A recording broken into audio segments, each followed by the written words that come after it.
du Père et du Fils et du Saint-Esprit.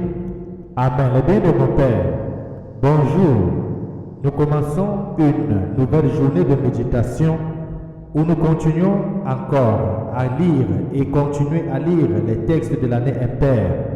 Aujourd'hui, le bien de mon Père, les textes sont assez importants dans la pratique de notre foi. La première lecture qui est tirée du deuxième livre des Martyrs d'Israël au chapitre 6, les versets 18 à 31, nous allons écouter l'histoire d'Éléazar.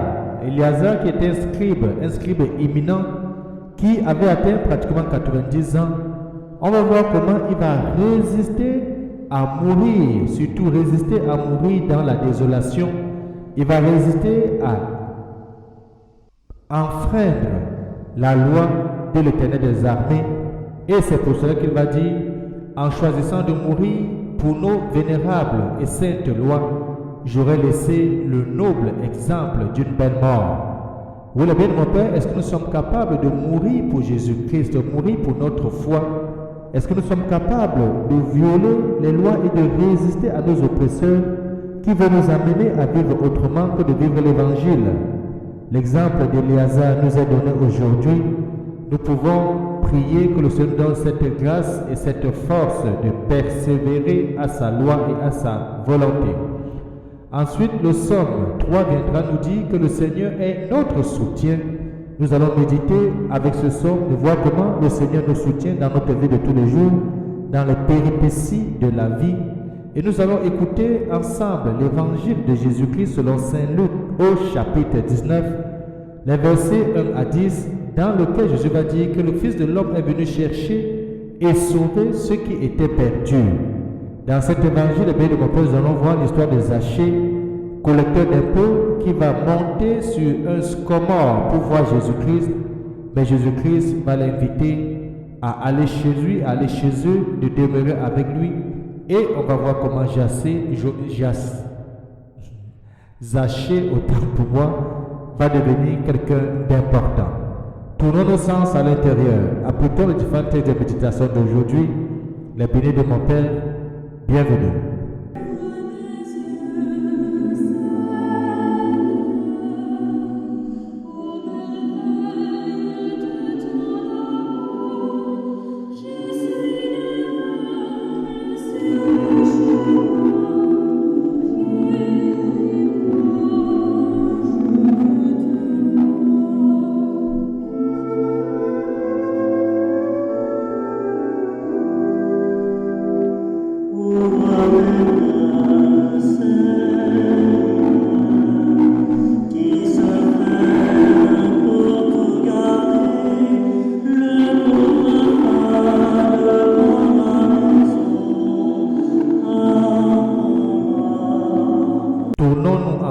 Et prions. Dieu éternel et tout-puissant, fais-nous toujours vouloir ce que tu veux et servir ta gloire d'un cœur sans partage. Nous t'avons prié par Jésus-Christ, ton Fils, bien-aimé, notre frère et notre Seigneur, lui qui vit avec toi dans l'unité du Saint-Esprit, Dieu aujourd'hui, demain et pour des siècles des siècles. Amen. Ouvrons à présent nos Bibles au deuxième livre des Martyrs d'Israël au chapitre 6, de lire les versets 18 à 31. Ensuite, nous allons méditer l'évangile de Jésus-Christ selon Saint Luc au chapitre 19, les versets 1 à 10. Bonne méditation.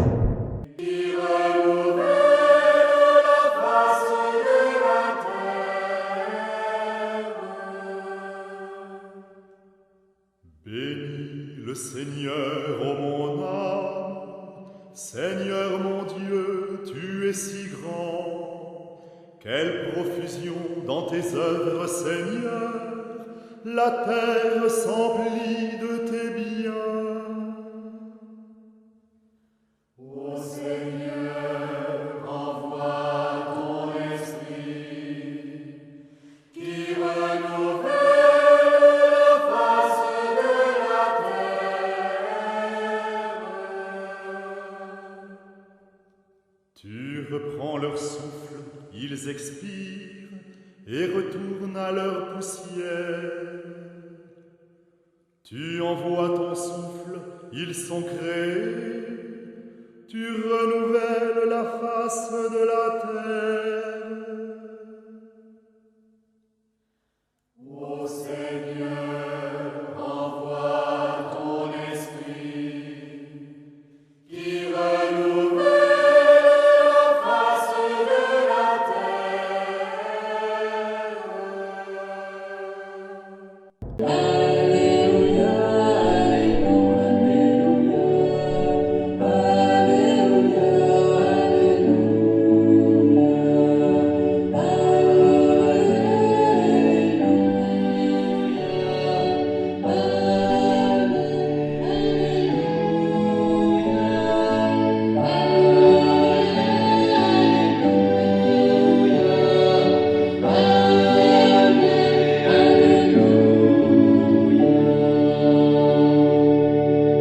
Évangile de Jésus-Christ selon Saint Luc, au chapitre 19, les versets 1 à 10.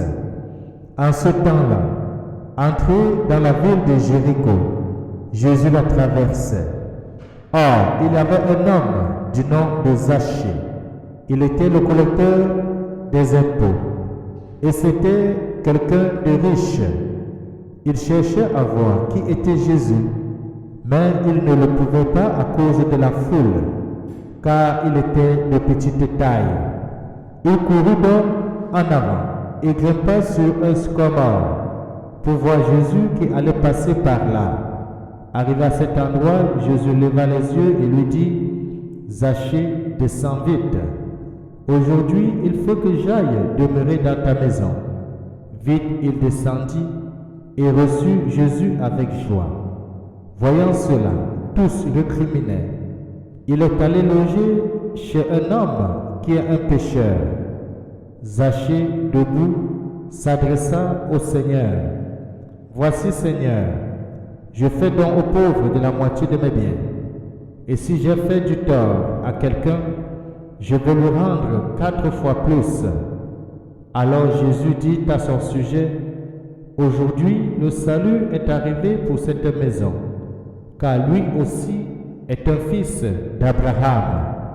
En effet, le Fils de l'homme est venu chercher et sauver ceux qui étaient perdus. » Acclamons la parole de Dieu. Louange à toi, Seigneur Jésus-Christ. Le Fils de l'homme est venu chercher et sauver tous les brebis perdus d'Israël. Il est venu chercher tous ceux qui étaient perdus. Il est venu rassembler tout peuple, toute nation et toute langue. Eh bien, mon Père, c'est la mission fondamentale de Jésus-Christ au milieu de nous. Jésus-Christ est venu réconcilier le monde avec son Père. Jésus-Christ est venu réconcilier Dieu avec chacun et chacun de nous. Jésus-Christ est venu te porter la vie éternelle, la vie sans fin, la vie pleine de bonté et de joie, la vie pleine de réussite. Jésus-Christ, nous le savons, toute sa vie a annoncé ce qu'il était venu faire, libérer les captifs. Il était venu pour annoncer que les prisonniers sont libres. Il était venu annoncer que les aveugles voient, les boiteux marchent, comme Ésaïe 66 l'annonçait déjà à son temps. Hier, le bien de mon Père, nous avons vu également l'obstacle qui peut se poser devant nous. Nous avons vu l'obstacle de cet aveugle né, l'obstacle naturel, mais aussi l'obstacle physique. Nous voyons aujourd'hui dans cet évangile l'obstacle naturel que Zachée pouvait avoir. On dit que Zachée était de petite taille. Mais face à ta petite taille, ce n'est pas devenu pour lui un obstacle éternel.